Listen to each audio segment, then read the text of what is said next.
Ok, muy bien. Estamos en la sesión 12.1, crítica textual.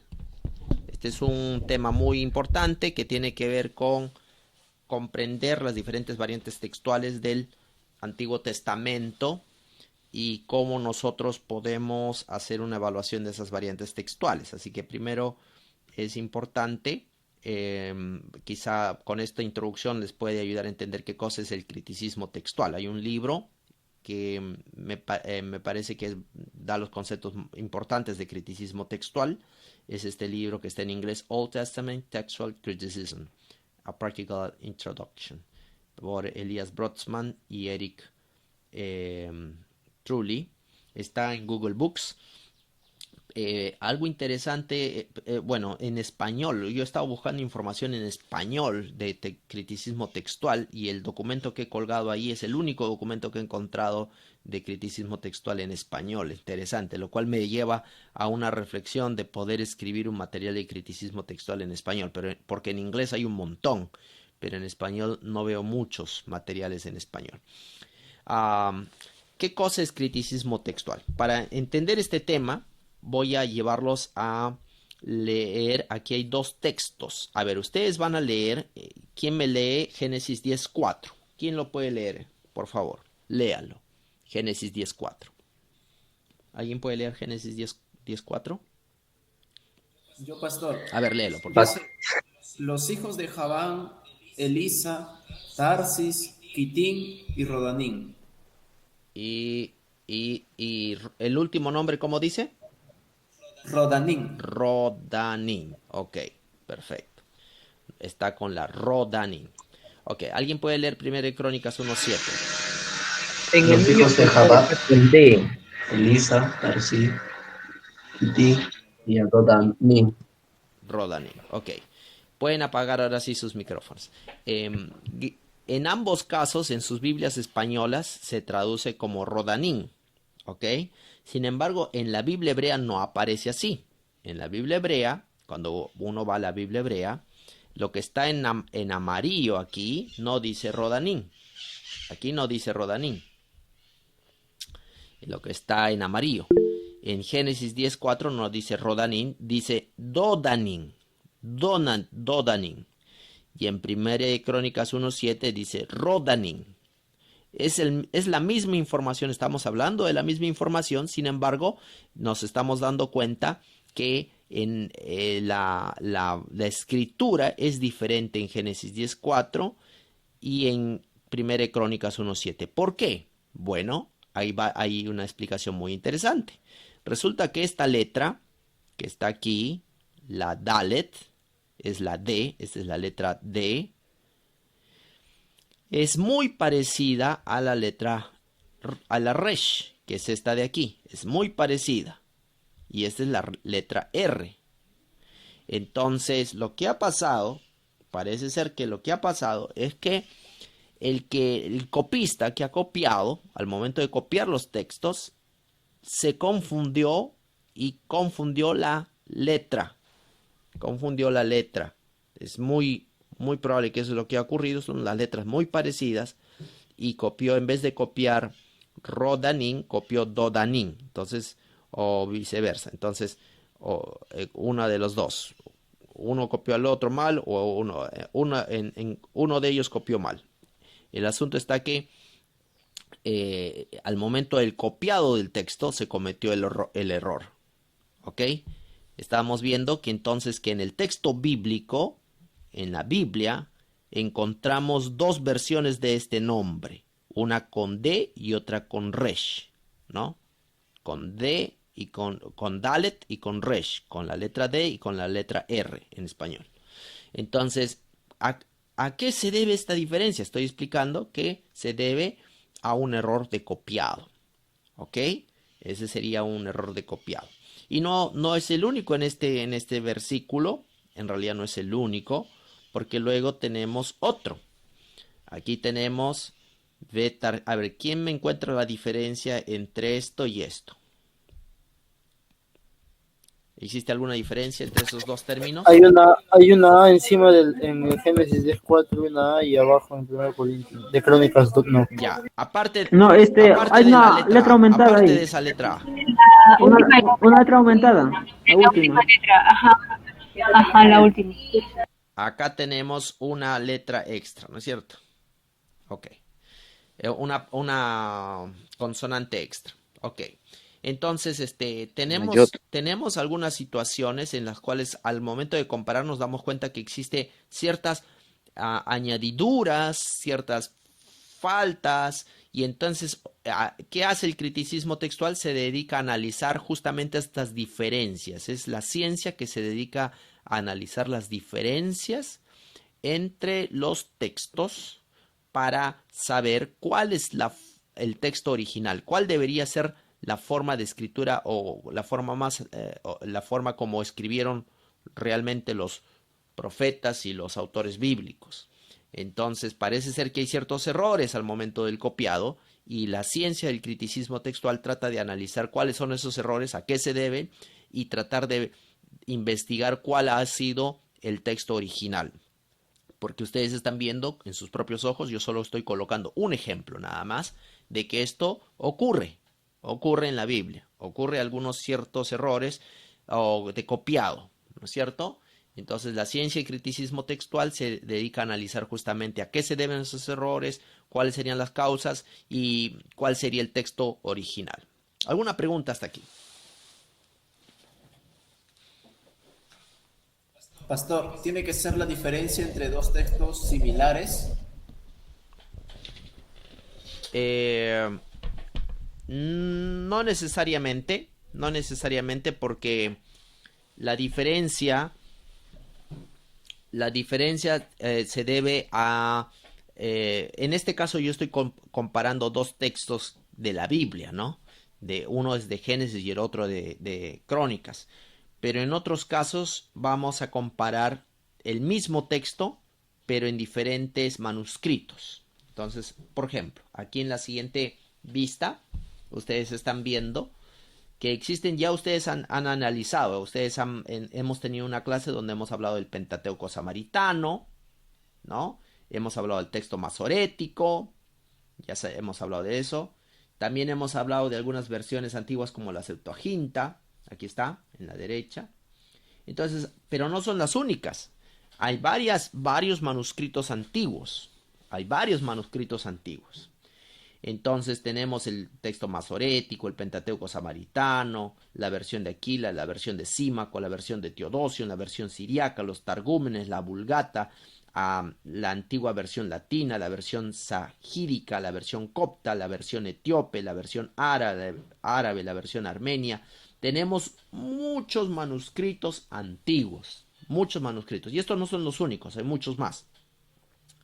Entonces, lo interesante es que la palabra autógrafo en inglés, autógrafo en español, autógrafo en inglés, autograph, es cuando el autor mismo, digamos Moisés, él mismo escribió el libro y tenemos el original. Si es que tuviéramos el original de lo que Moisés escribió, a eso se llamaría el autógrafo. Nadie tiene el original de lo que Moisés escribió, ni de lo que escribieron los profetas. No tenemos el original de ningún libro de la Biblia. Lo único que tenemos son copias.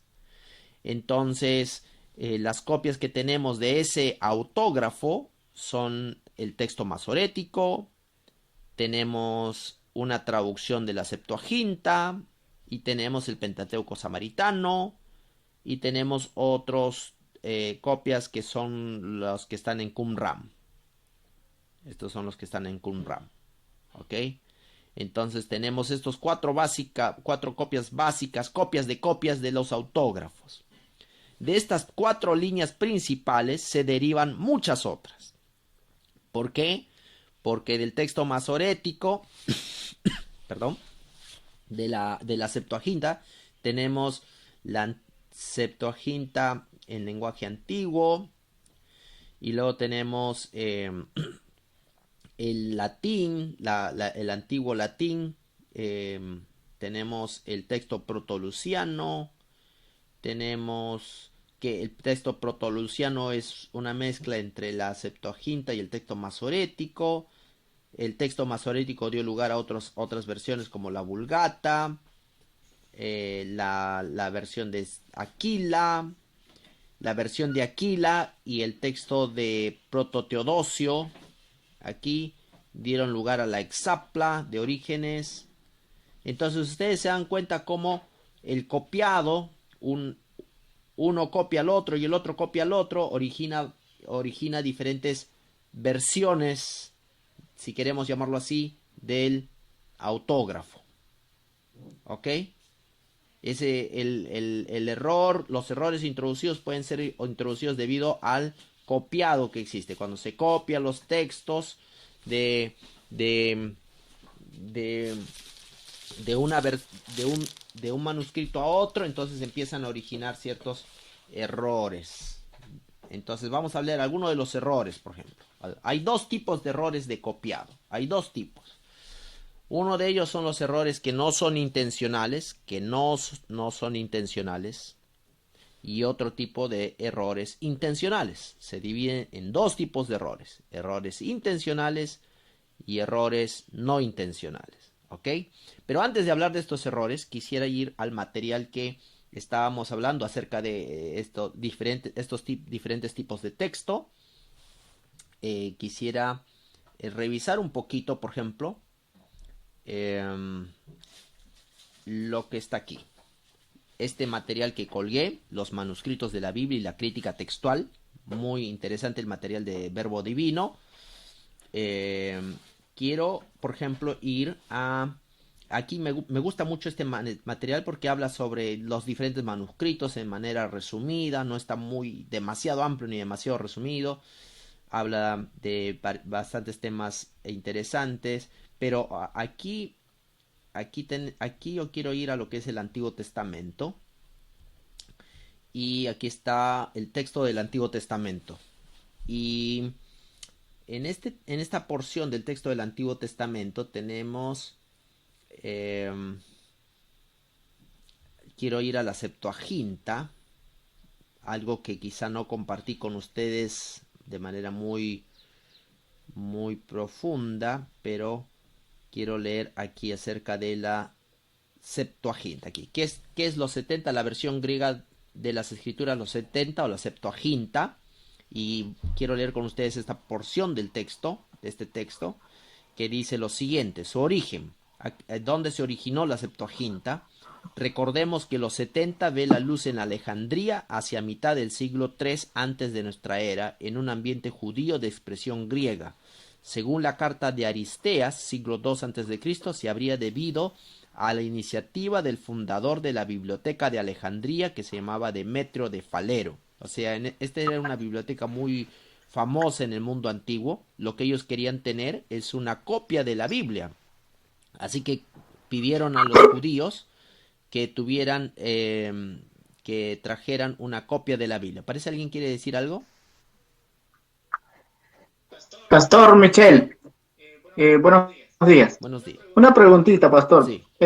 Todos estos materiales que están mostrando, pastor, los libros sobre este tema, ¿está en Classroom, pastor? Ya lo colgué en Classroom. Si no... Está en Classroom en la actividad del día de hoy. Esto está ahí.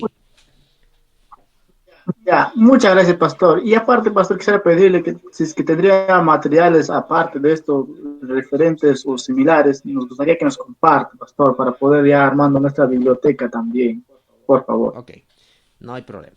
Entonces, estábamos explicando que la Septuaginta llegó a la luz por un pedido de la biblioteca de Alejandría, que era una biblioteca muy famosa en el mundo antiguo. Ellos coleccionaban todo tipo de documentos, ¿no?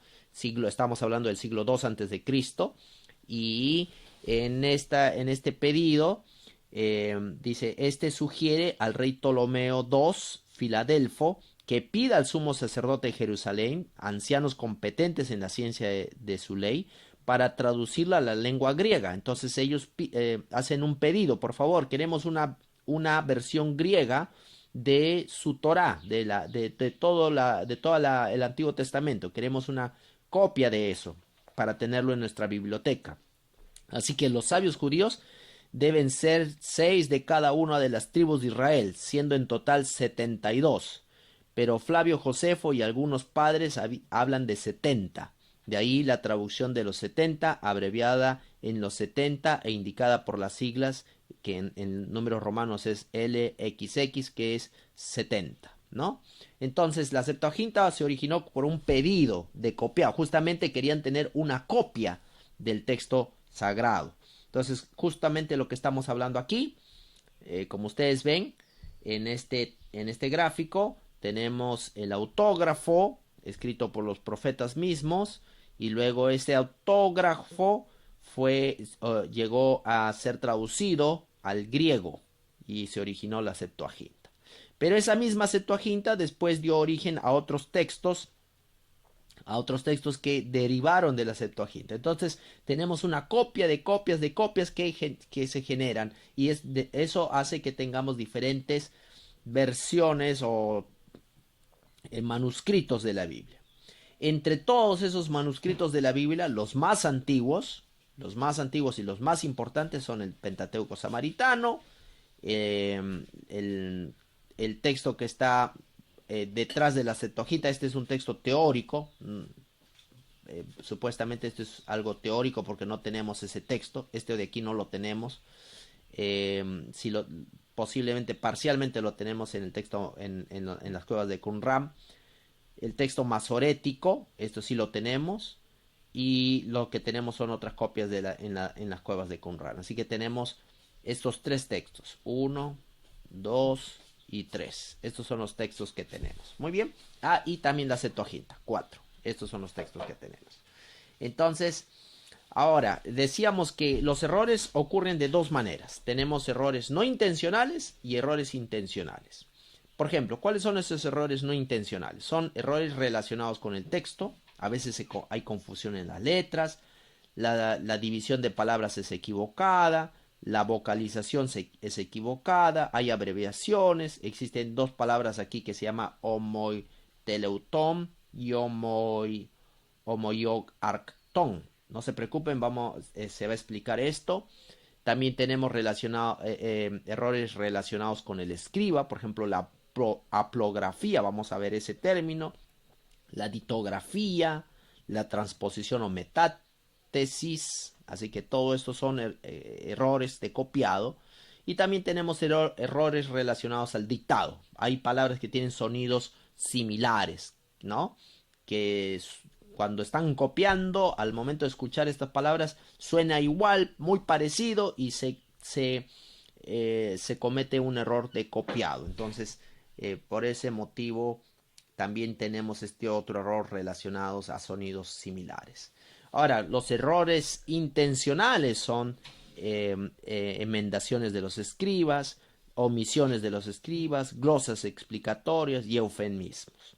Entonces, lo que vamos a hacer en la actividad del día de hoy, en grupos, se trata justamente de analizar algunos de estos términos, de qué significa alguno de estos términos. Entonces, vamos a hacer lo siguiente. Ustedes ya tienen en el PowerPoint, tienen en esta diapositiva, busquen la diapositiva que dice crea, elabora una lista de 2 ejemplos del Antiguo Testamento de los siguientes errores de copiado. Lo que yo quiero es que me investiguen. Cada uno, el grupo 1 va a investigar el punto 1 que dice relacionados con el texto. Van a investigar qué cosa es esto de aquí, perdón, se me voy yo. ¿Qué cosa es homoiteleuton? ¿Qué cosa es esto? ¿Y qué cosa es el homoioarcton? Van a buscar, pueden utilizar cualquier material, busquen en internet, y van a darnos una definición de esos términos, y nos van a dar 2 ejemplos del Antiguo Testamento donde se cometen este tipo de errores, ¿ok? No se preocupen si no encuentran los 2, de repente encuentran solo un caso. Y si no encuentran, y si se acabó el tiempo y no encuentran ningún caso, no hay problema, pero al menos nos traen el concepto, ¿ok? Pero vamos a tratar de encontrar al menos 2 errores, 2 ejemplos. ¿Lo hacemos en Word o en PowerPoint? En Word, en lo que quieran, con tal de que se pueda ver en la pantalla, ¿ok? Ok. ¿Sí? Y cuando lo tengan listo, Cuando lo tengan listo, lo colocan en el grupo de WhatsApp de Sagradas Escrituras para que yo lo pueda presentar aquí y al momento no tenga que estar editando este video. Por favor, lo colocan ahí, ¿ok? Cuando lo tengan listo, lo colocan ahí. Luego tenemos el grupo 2, va a analizar los errores relacionados al escriba, la plografía, la transposición o la metástasis. Y el grupo 3, los errores relacionados al dictado con sonidos similares. El grupo 4, glosas explicatorias. Y el grupo 5, los eufemismos. Entonces tiene que buscar los términos glosas explicatorias, errores de copiado, Antiguo Testamento. Esas serían las palabras claves. Y el grupo 5 puede buscar la palabra eufemismos, errores de copiado, Antiguo Testamento. Siempre coloquen en todas sus búsquedas, coloquen Antiguo Testamento, porque esto está relacionado al Antiguo Testamento, el tema de hoy. También hay cosas similares en el Nuevo Testamento, por eso tienen que colocar Antiguo Testamento en su búsqueda de Google. ¿Alguna pregunta?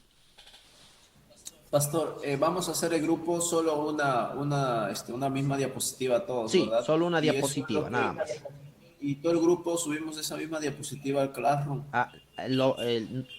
Al Classroom tienen que subirlo de manera individual, cada una lo sube de manera individual y Ahí lo podemos editar Y- o hacer si nosotros ustedes mismos. quieren editarlo, no hay problema, lo pueden editar, cada uno lo sube de manera individual.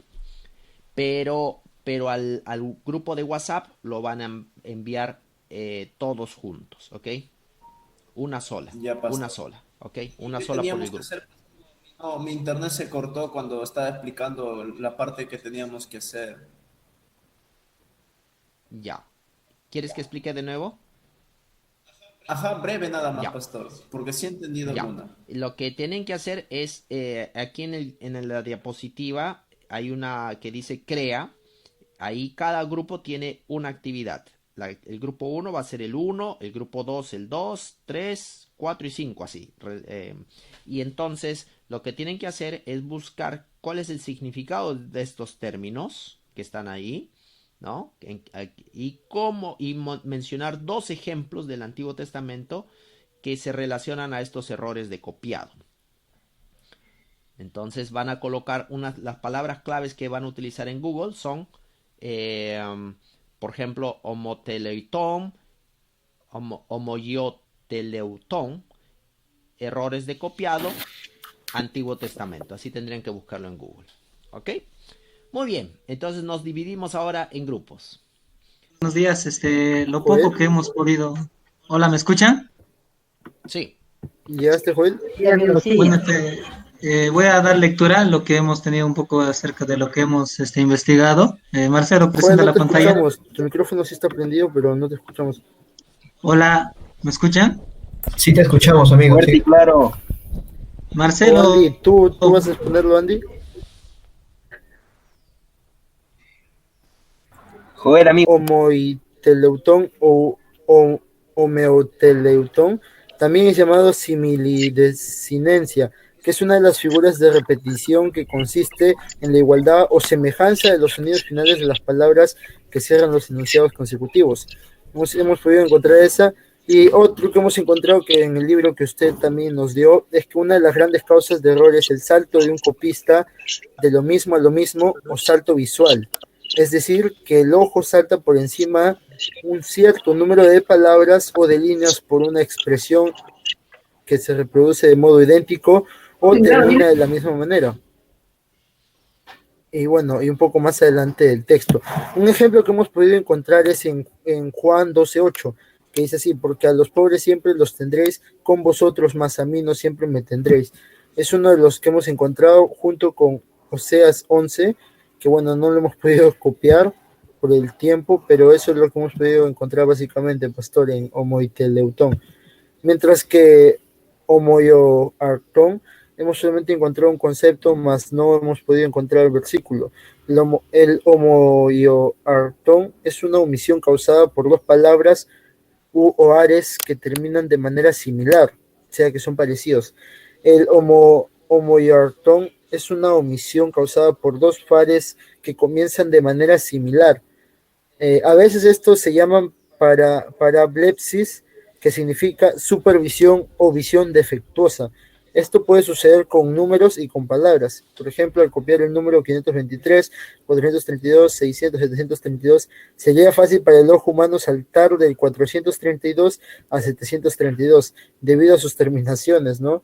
Que elige dejando fuera los dos números intermedios. Es un ejemplo que también ahí vemos de cómo se asemeja en lo que es el homoiartón. Y eso es básicamente lo que hemos podido encontrar, Pastor. Eso es todo, Pastor. Hoy la batería. Perfecto, perfecto. Me alegra mucho. Vamos a seguir al siguiente grupo. Hola, ¿me escucharon? Ya había mencionado usted respecto a los errores intencionales de la Biblia. A nosotros nos ha tocado la haplografía, la metátesis y la transposición. Tanto la metátesis como la transposición son sinónimos, ya que metátesis es la transposición o cambio de lugar de algún sonido. También consiste en alterar el orden de las letras de las palabras. Por ejemplo, observamos que en el habla vulgar casos frecuentes de metátesis son como Gabriel por Gabriel. En numerosas palabras también de la Biblia se encuentra este cambio fonético. Por ejemplo, ¿se me escucha? Sí. Por ejemplo, espátula con espalda y parábola con por parábola y palabra. Entonces vemos ese cambio, por lo menos para que entiendan en qué consiste metátesis o transposición. En la Biblia encontramos dos versículos como Isaías 32:19. Aquí está el hebreo, los montes en lugar de la ciudad, que da sentido al contexto. Y en Ezequiel 42:16, en el original consonantado, figura esa terminología en hebreo, 5 cañas de lodo en lugar de 500 cañas. Y esa es la bibliografía en la que hemos podido encontrar. Ahora, luego hemos también identificado haplografía, que es la escritura de una letra, sílaba o palabra una sola vez cuando debe escribirse más de una vez, o la omisión accidental de una letra aun cuando no se repite. Tenemos dos ejemplos en Salmo 104:9 y en Salmo 107:25. Perfecto, perfecto. Muchas gracias al grupo 2. Parte. Bueno, nos ha tocado como grupo 3 a tocar los errores relacionados al dictado en el Antiguo Testamento, ¿no? Que era de los sonidos similares.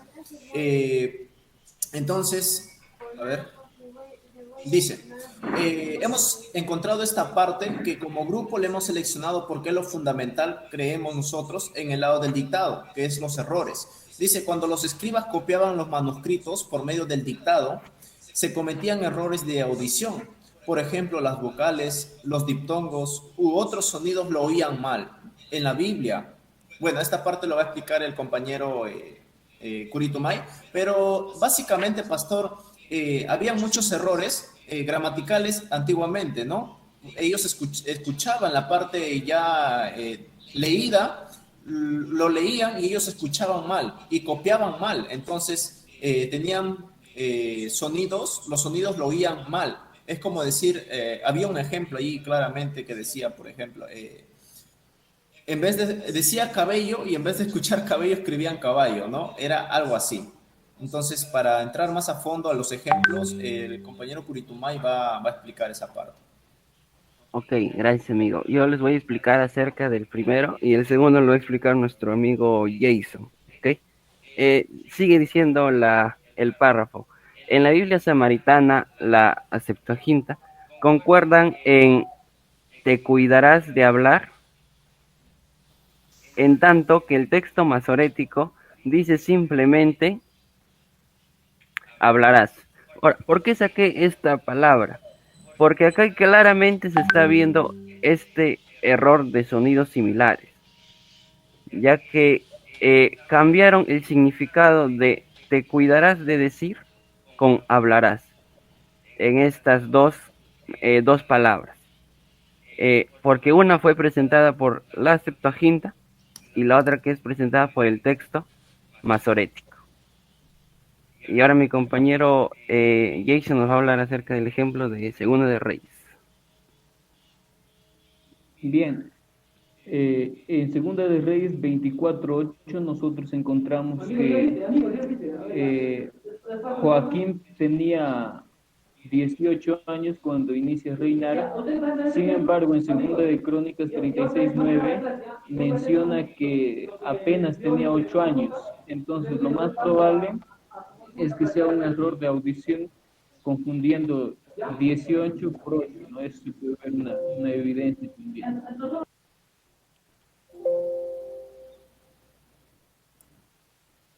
Excelente, excelente. Me parece que el tema está bastante claro. Muchas gracias al grupo 3.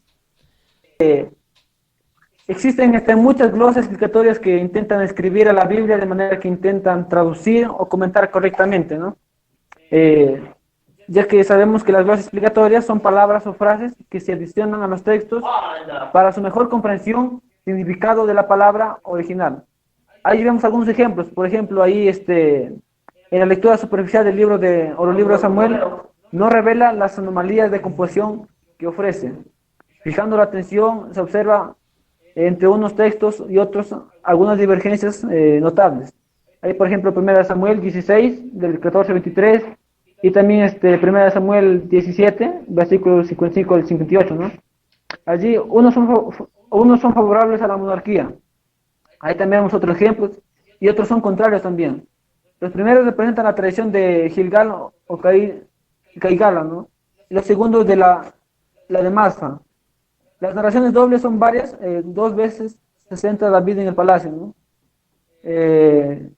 Ahí vemos donde se encuentra en 1 Samuel 16, 24, 23, 1 Samuel, inclusive todo el capítulo 16. Y también los libros de Samuel fueron de los primeros de San Jerónimo, ¿no? Donde se tradujo del hebreo. También tiene algunas lecciones propias.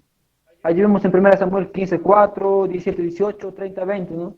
Y también en 2 Samuel y otros versículos más, que deben tener en cuenta para la crítica textual, ¿no? El texto consonántico y la escritura defectuosa del manuscrito hebraico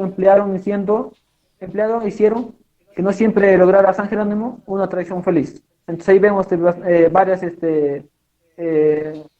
varios comentarios, varias traducciones que infelizmente no se hicieron muy bien. Muy bien, gracias por hablar de este tema. Me parece que hay alguien más en este grupo. Sí, pastor, quisiera acotar a lo que estábamos hablando acerca de las glosas explicatorias. Sabemos que las glosas explicatorias son textos y frases que se adicionan al texto original, ¿no? Y uno de los ejemplos vemos en Isaías 7:25, donde dice, ¿no? Y ninguno de los montes que se cavaban con azada se atrevían ya a ir. Y aquí vemos una palabra que lo adicionan, que es arar, ¿no? Que es el término arar, para que lo podamos entender mejor a la frase, ¿no? A toda la frase. Eso sería, pastor, lo que quería contar. Muy bien, gracias.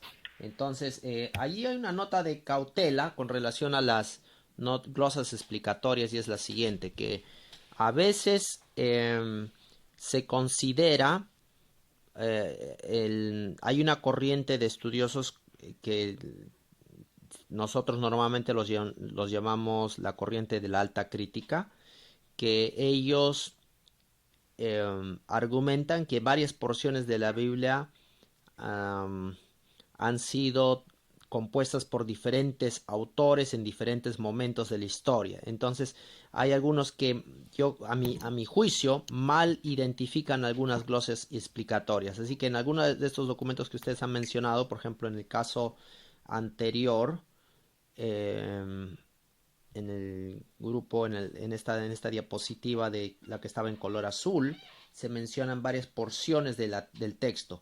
No todos ellos son en realidad glosas explicatorias como los estamos tratando de decir ahora, sino que hay algunos estudiosos que intentan argumentar que eso fueron añadidos en el texto. Entonces ahí hay que tener cuidado con este concepto de las glosas explicatorias. Oye, vamos a ir al grupo siguiente. Bueno, una palabra o un término griego que se dice hablar bien. de una persona que tiene que hablar bien o con una fluidez estratégica en la manera de hablar. Por ello, acá hemos plasmado, dice, los eufemismos son las palabras menos ofensivas que constituye a otra expresión de mal gusto. Aquellos términos son utilizados para suavizar o descifrar descifrar para convertirlo en un tinte de discapacidad a las dos personas. Entonces, quiere decir que los términos eufemismos se utilizaron para no herir a una persona con los términos que se utilizaba. Hay diferentes términos que vamos a ver esto a continuación. Entonces, vamos a ver los múltiples ejemplos que hemos encontrado. Bueno, vamos a tratar algunos temas sobre los eufemismos. Entonces, los eufemismos, estos son utilizados como palabras bien habladas o de manera estratégica. Vamos a pasar con la siguiente persona, quien tiene cargo sobre los ejemplos. Amós 4.1. Amigo Lucas, ¿lo podrías leer, por favor? Sí, dice lo siguiente. Oíd estas palabras, vacas de Basán, que estáis en el monte de Samaria, que oprimís a los pobres y quebrantáis a los menesterosos, que decís a vuestros señores, traed y beberemos. Cuando se refiere al término de vacas de Basán, todos en nuestra mente nos ponemos a vacas, como en esa imagen.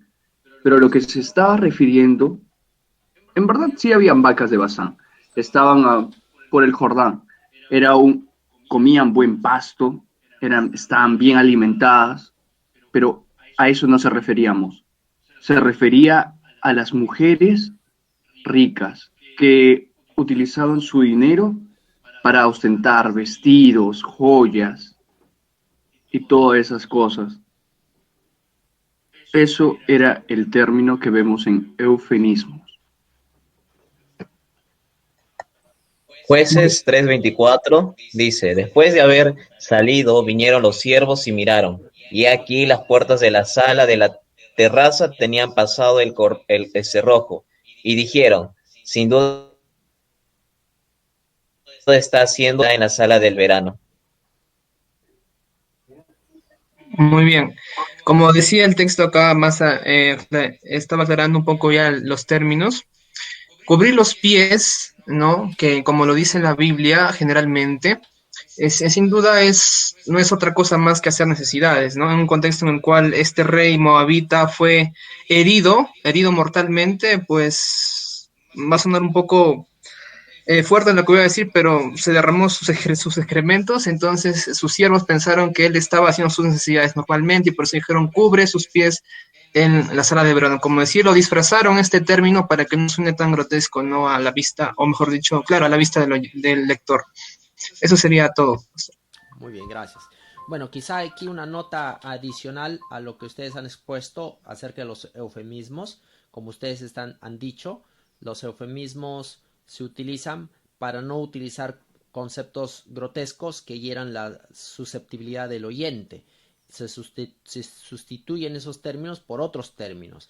Entonces, lo que a veces puede ocurrir es que en el momento del copiado, algunas palabras llegan a ser muy ofensivas o muy difíciles de entender en un nuevo contexto. Como ustedes saben, el idioma va evolucionando y entonces a veces se tiende a sustituir las palabras por palabras un poco menos ofensivas. Eso es algo que ocurre en el proceso del copiado de cualquier documento cuando este documento pasa por muchas generaciones. Personalmente yo no encuentro un caso en el Antiguo Testamento donde los escribas hayan sustituido un término por otro término. Sin embargo, teóricamente eso es posible. Sin embargo, yo no encuentro un caso donde eso haya ocurrido. Pero los que hablan de la teoría del copiado mencionan de que esto es posible. Puede ocurrir de que el nuevo autor haya sustituido un término con otro término. Lo que encuentro en el texto del Antiguo Testamento es que a veces ha habido updates, ¿cómo se llama esto? Actualización de la información. Una ciudad antigua se le ha colocado un nombre nuevo porque el nombre antiguo ya no se conoce más, entonces es necesario colocarle el nombre con el cual se lo conoce ahora. Entonces tenemos el caso de la ciudad de Ramsés, Pi Ramsés, no, la ciudad de Ramsés que está en el libro de Éxodo. Esa ciudad fue edificada alrededor del siglo XII o XIII antes de Cristo, pero está en el momento del Éxodo. El Éxodo ocurrió como 200 años o 300 años antes de eso, y los estudiosos dicen, ¿cómo es posible que haya habido esta ciudad en el momento de Moisés? Esto es una prueba de que el texto se escribió mucho tiempo después. Bueno, no es eso lo que pasó. Lo que pasó fue que el texto, los que copiaron la Biblia tuvieron que actualizar un término, tuvieron que actualizar el término y sustituyeron el nombre de la ciudad anterior por el nombre más moderno, porque era más conocido. Entonces, eso es lo que ocurre en el texto del Antiguo Testamento. Muy bien, gracias a todos por sus exposiciones, fueron muy buenas. Ahora, lo que quiero mencionarles para terminar la clase es, ustedes tienen, esta es su Biblia hebraica. Ustedes todavía no están llevando hebreo, pero cuando tengan su Biblia hebraica, Dios mediante, van a encontrar lo siguiente. Van a encontrar en la Biblia hebrea que ustedes tienen, quizá me está faltando compartir mi pantalla, un momento, porque... Muy bien, aquí tenemos la Biblia hebraica. La Biblia hebraica tiene dos partes, al menos tiene más partes en realidad. No voy a explicar todo, pero aquí voy a mencionar. Aquí tenemos el texto. Esta parte es el texto bíblico. Estamos viendo aquí Éxodo 1. Todo esto es el texto de Éxodo. Pero debajo del texto, en la parte de abajo, ustedes van a encontrar algo que se conoce como el aparato crítico. Y esto mismo ocurre en el Nuevo Testamento. Tenemos el texto y al pie de la página vamos a encontrar el aparato crítico. Y ustedes me pueden preguntar, ¿qué cosa es el aparato crítico, profesor? El aparato crítico, aquí está un poco más cerca el uno del otro, es donde nos dice cuáles son esas variantes del texto. Interesantemente, cuando uno compara, los estudiosos han comparado los diferentes textos de la Biblia y han encontrado variantes. Entonces aquí tenemos Éxodo 1:1 y ustedes seguramente notan que en el versículo acá hay una letra A. Esta letra A, vas al pie de la página, dice capítulo 1, versículo 1, y aquí está la letra A. Y en esta letra aquí hay una indicación. ¿Qué nos dice? ¿Qué nos dice esta indicación? Nos dice que esta palabra que está en hebreo tiene, comparado con otros textos, no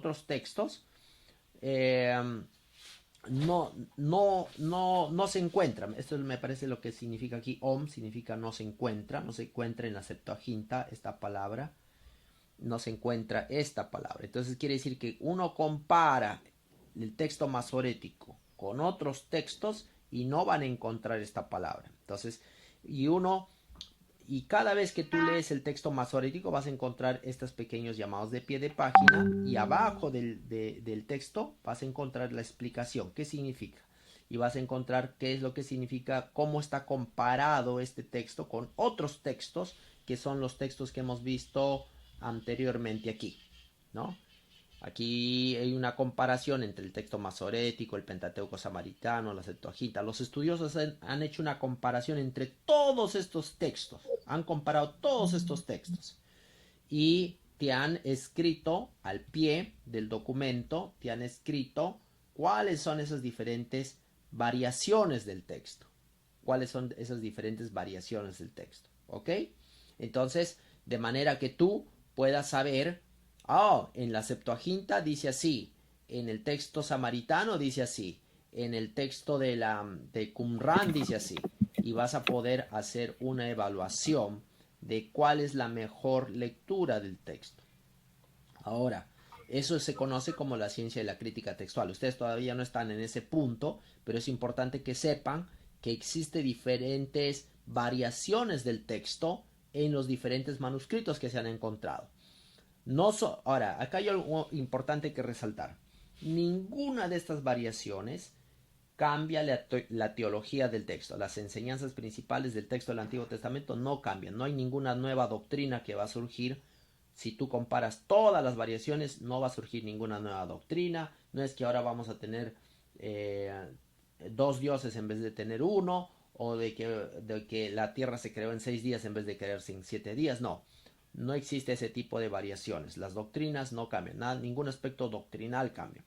Lo que cambian son aspectos de detalles, como un nombre se escribe, por ejemplo. En algunas partes se escribe con una letra, con la D, o otra con la R, o ejemplos como todos los casos que ustedes han mencionado. Palabras semejantes, errores gramaticales, fonéticos, etc. Entonces, son más que todo variaciones de aspectos muy, muy puntuales del texto hebreo. ¿Ok? Entonces, no cambia ninguna doctrina, no cambia ninguna enseñanza principal del texto del Antiguo Testamento. Entonces, es muy importante resaltar que no existe una variación de las enseñanzas principales del texto del Antiguo Testamento. Lo que ocurre son variaciones pequeñas que tienen que ver con aspectos gramaticales, la ortografía del texto bíblico. Entonces, eso es una cosa importante que hay que resaltar. ¿Ok? Muy bien. Con eso terminamos la clase del día de hoy. Que Dios nos bendiga y nos vemos en la próxima sesión. Muchas gracias, profesor Michel. Hasta luego. Gracias, pastor. Bendiciones, pastor.